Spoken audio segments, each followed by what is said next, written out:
Almut Möller is from the think tank European Council on Foreign Relations and joins us now.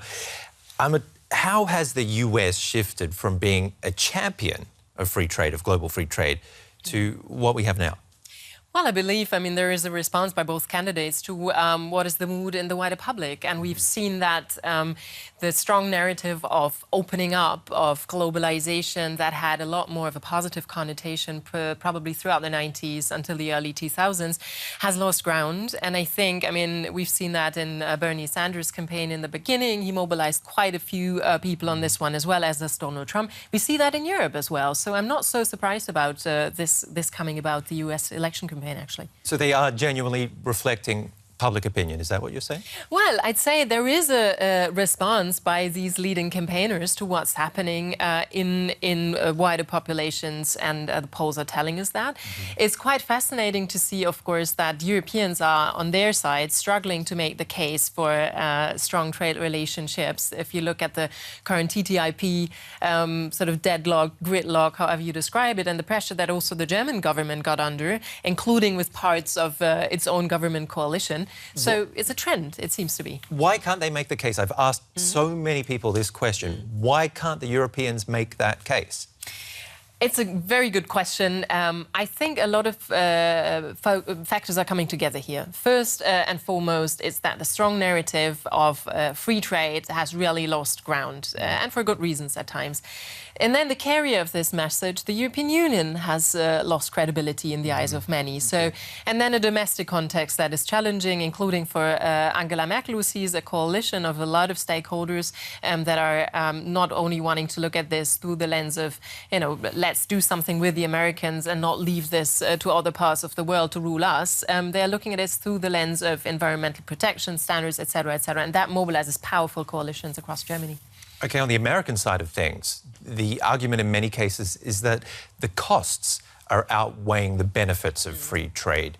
What's behind that argument there? And how much reality is there to that argument? Well, I guess, yes, you can find reports on that, but I think there's still a very strong argument to be made that it's not only the trade that is facilitated that at the end of the day is really beneficial, but also to have an environment that is shaped through rules by like-minded regions in the world that really want to shape how the rest of the world organizes its trade relations. And of course, the West, if you want to call it like that, is losing ground. So this is an important and powerful argument that needs to be made. I think it will be followed with a great deal of interest how any of the candidates making it to the White House will really follow up on what they have been saying regarding free trade. But again, like I said, it's not an easy ride for Europeans either. I think it's interesting if you take a look back at the candidacy of Obama in 2008. His rhetoric wasn't all that different when it came to NAFTA. He then backtracked or backed down and said that sometimes during campaigns the rhetoric gets overheated and amplified. Is that what we're seeing now? Do you expect both candidates to take a step back once this election is over? Of course, this is a trillion-dollar question that I'm also asking to US colleagues at the moment. Does Donald Trump really mean what he says? And how is President Clinton gonna be in the White House? I think we need to take seriously that there are shifting attitudes in the US towards some of these questions that we've just been talking about.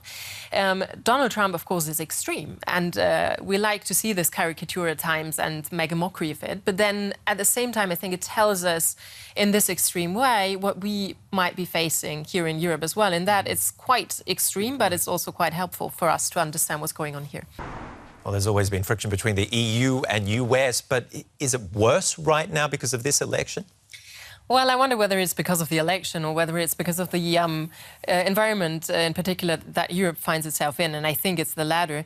Europeans are still pretty much stuck in the crisis, in the aftermath of the financial and banking crisis, an economic crisis that very tangibly is not making the life of Europeans better.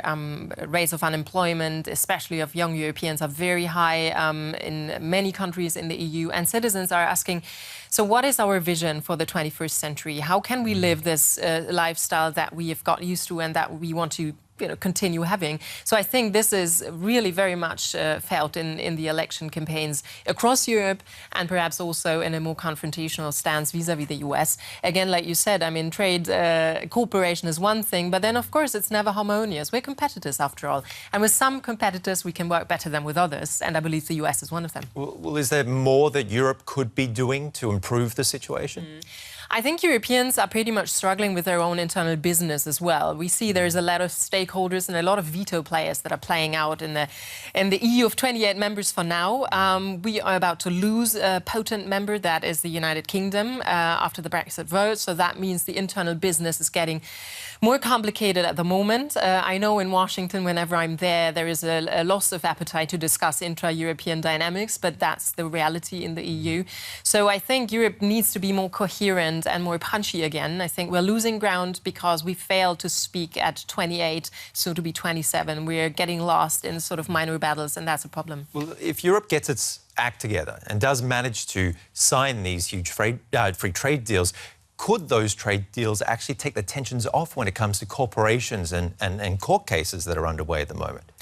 I believe, cooperation will be pretty much working as well after the elections, even when there are frictions. But yes, it would be an important sign also for Europeans to show we're able to do this. We are very strong. This is the core policy that the EU and its members, and Germany at the heart of it, have developed. If we're not able to punch in this field, so where are we ever going to punch? And this is a case that Europeans need to make, and also need to make better, I think, arguments at times. We're sometimes timid, including as Germans, I think, when we make our case in the US. And this is not what is needed at the moment. Okay, so we've all got to get a little punchier on this side of the transatlantic. Almut Möller from the European Council on Foreign Relations. Thank you. Pleasure.